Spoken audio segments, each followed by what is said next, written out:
Hi, boys and girls. It's Mrs. Pontarelli, And Mrs. Livingston. and we are so excited to talk with you today about our school's new summer reading initiative.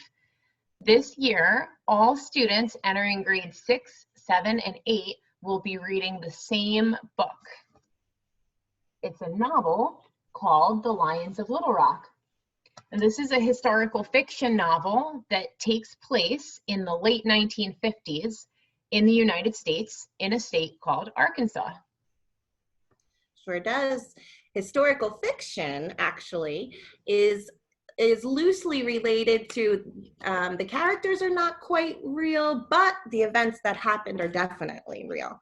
So this takes place in 1958, where certain schools in the South closed because the leadership didn't want all the children to integrate. That means that Black and white children went to the schools together. So what happened was that some of the white schools, in order to keep Black children out, would close. So you're going to see lots of parallels to every day that you're experiencing right now as well, when you see things that happened while the schools were closed. But before we get started, the time of this is called the lost year, because there was 9 students that actually were trying to go into a white school and had to have the support of the Armed National Guard just to keep them safely entering into the building. Pretty scary stuff, Mrs. Pontarelli. As a matter of fact, Mrs. Pontarelli, how about that video clip of the actual events of Little Rock and what happened when those 9 students were trying to go in?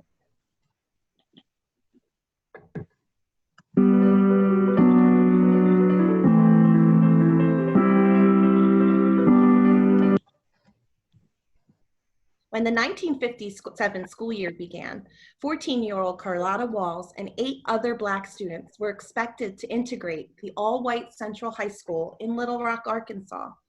3 years earlier, the U.S. Supreme Court ruled in Brown versus Board of Education that school segregation was unconstitutional.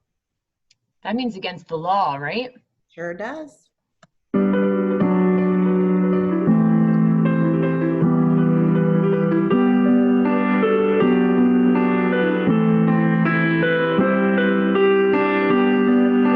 But Arkansas Governor Orville Faubus refused to allow Walls and her classmates to desegregate Central High. He dispatched, that means he called in, the Arkansas National Guard military to keep the students from entering the school. Could you imagine? I can't.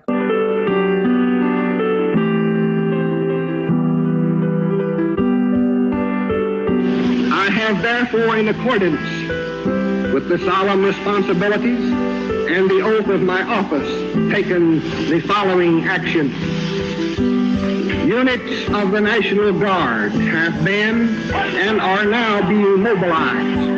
The Arkansas National Guard, they were pretty much shoulder to shoulder and would not allow us to go up that sidewalk. There was a number of ministers, Black and white, who walked with us that morning. I was excited. This is my first day of going into high school, not into a white high school, but into high school. So this was a day of waiting to go to school. The Little Rock 9 were denied entry to Central High for nearly 3 weeks. President Dwight Eisenhower was outraged. He deployed 1,200 U.S. Army troops to Little Rock, and under a military escort, Carlotta and her classmates started their first full day of classes on September 25th.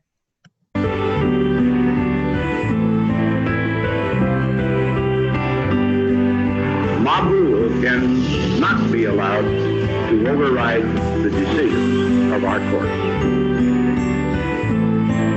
Unfortunately, it was necessary for the president to step up, which I was glad he did. The only thing was, I wonder what took him so long, because here we were 3 weeks out of school. I really felt safe. This is the 101st Airborne that were there to escort us in and escort us from one classroom to the next. Yes, the mob was across the street, but I still didn't fear for my life. Well, both graduated 3 years later. Our completion, our success of we completed our task, and that if you do that sort of thing, you too can complete whatever dream you might have. It's about understanding who you are and what you are about and what you believe in. And if you feel that you're in the right will rule, and everything should come out on the right side.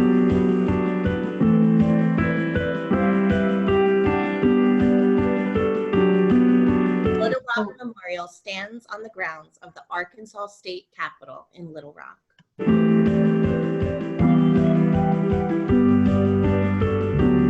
Wow.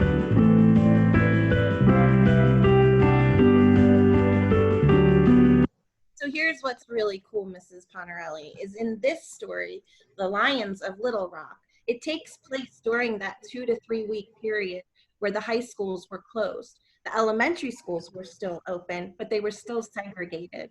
So every now and then there was a student of color that wanted to pass. It was called the pass. They were trying to do something called passing into a white school so that they could get a better education. But this is something that the communities really didn't want to happen. So this story talks about a relationship between two girls that develops during that time and what happens to her once they find out that Liz has tried to pass off as a white girl within the school. So let me show you on the back of the book, there's a real quick summary as to what this awesome, awesome story is about. 12-year-old Marley, who is shy and quiet, feels like her whole world is falling apart, and she's sure that starting middle school is only going to make things worse until she meets Liz, the new girl. Liz is quite the opposite. She knows just the right thing to say, and Marley can barely stand up to speak in class, but they become really quick friends. Then Liz is caught passing for white and leaves school without even saying goodbye. Marley decides that she wants her friend back, but to stay friends, Marley and Liz must be willing to take on segregation and the dangers that their friendship could bring to both their families. And you'll see that throughout the book, there's a lot of things that kind of go wrong just because they want to maintain a friendship, and some of the narrow-minded things that students and community members feel in relation to integrating. So it's going to be pretty interesting. I really, really love this book, and I think it's going to bring out a lot of feelings and emotions for all of our kids, students, and families. Yeah, and I think what makes it so interesting is it's told through that friendship. So it's the history told through the friendship. So it's really an exciting read that moves very quickly. And I really think, don't you think too, Mrs. Pontarelli, I'm sorry to interrupt, but don't you think our kiddos are really going to have connections with lots of the different characters and experiences that these guys do? Yes. Yeah, you're also going to find a lot of things that remind you of what is happening with school closings right now, and maybe some things that you've seen on the news lately if you watch the news right now. So you're really going to be able to connect with this book in an authentic way. Absolutely. Which reminds me, we have a variety of cool options for you to show how you've connected with this book for when we get back to school. Oh, show us. I can't wait. Yeah, I will show you this now. So Mrs. Livingston and I designed a choice board. Can you see it okay, Mrs. Livingston? Sure can. I can't wait for you to tell them about it. All right, so on this board, you're going to see some columns to help you choose what's most interesting to you. We have some options, literacy and written expression, which these are good choices to look at if you like writing. We have literacy and technology. These are good choices to look at if you love techie stuff. And if you're good at editing, photo editing, video editing, you can come teach me too. This last column is if you're really into design and art. So we have some choices that help you demonstrate your learning through your art. And it doesn't even have to be drawing art. There's a couple of different choices on here. So boys and girls, you are each going to choose one project. Now, if you want to do more than one, sure, but you only yeah, you know, we're never going to say, no, don't do more, but you only have to do one, only one. So you're going to choose just your favorite of all these options. So we have things like create a video of a news broadcast where you get to be the reporter, or create a Google slide presentation to teach our school students what you learned in this book. We Well, even how have a about really the graphic novel part? I know there's lots of kids that like to do comic book stuff. I can think drawing. of a couple seventh graders off the top of my head that would really like that. That includes illustration with some dialogue and those little bubbles across people's heads. It's pretty cool. Mm-hmm. I like this one, like the flyer that they would have for the board meeting. I don't know, that one just kind of appeals to me. And if you like art, but more with the computer integration, you can do a virtual poster too, down here. So then over on the left, if you like writing and you want, you could write a letter to one of the characters in this text. You could write your own novel chapter where you change the events that happened in chapter 47 while going into chapter 48. And this last option down here is where you can relate to a fear that you've had in your life and how you have overcome it. So lots of great choices on here, something to appeal to everyone. And you're going to save this work, if it's digital, in Google Drive, in your Google Drive for school. If you create a real like poster or flyer to go with an activity, you could take a picture of it and upload it to your Google Drive also. That would be great. And these assignments are going to be due when we get back to school in September. That is right. I cannot wait to see what everybody does. I'm so excited. Hey, Mrs. Pontarelli, guess what? There's also some really cool links that can go with this that will help the students just learn a little bit more about this time and little other things that can go on. You feel like putting right. Yeah, here they are. Can you see it? Yep. So sure. This website, lionsoflittlerock.weebly.com, you could click any of these links off to the left. The ones that we found the most exciting were in this cool links.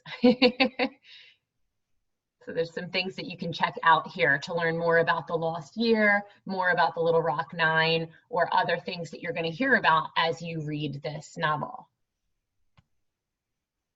And just other things that are related to this novel. So one of the things on there is magic squares, and that's for all you math heads out there. Check it out, because Marley was big into Sudoku. So check that out. That's something that she used to do to keep her mind clear. And I know some of you who had me as a teacher. In third grade, we read a lot about Ruby Bridges. Yeah. And in fact, that reminds me, some of the current middle schoolers did also learn about the Little Rock Nine with Mrs. Rutherford. So some of you may already have, or some of you may have learned about it with Mr. Carson. So you may have some other background knowledge to bring to the table. Awesome. And if you're having a little trouble and you need a little bit of support, we've got just the person for you. Mrs. Pontarelli, you want to talk? Oh, you're right. Yeah, I thought you were talking about us. I mean, obviously, well, we're obviously we will help you. You know, we're here to help you, so you can always email either of us throughout the summer if you have a question about one of the activities, for sure. But also, super exciting news, and new this summer for the first time ever, we have a novel support group that Mrs. Walters is going to be running. So across the month of July, she is going to be talking through some of the chapters and some of the most important plot events and helping with comprehension, and then just helping you get ideas for which of the choice board activities appeal the most for you. We've already had a lot of kids sign up, which is really cool. We do have room for some more if you are interested. We'll keep you reading, and you can talk about it with your friends as they're also reading the same book. It's perfect. Win-win. Perfect. Love it. And I'm excited. I read through it in 2 days, as you can tell by how worn and loved this book. So I look forward to seeing you guys in September and talking about The Lions of Little Rock by Kristen Levine. Yeah. Keep in touch, boys and girls. Hope you're having a great summer. Wow. Happy summer. Bye.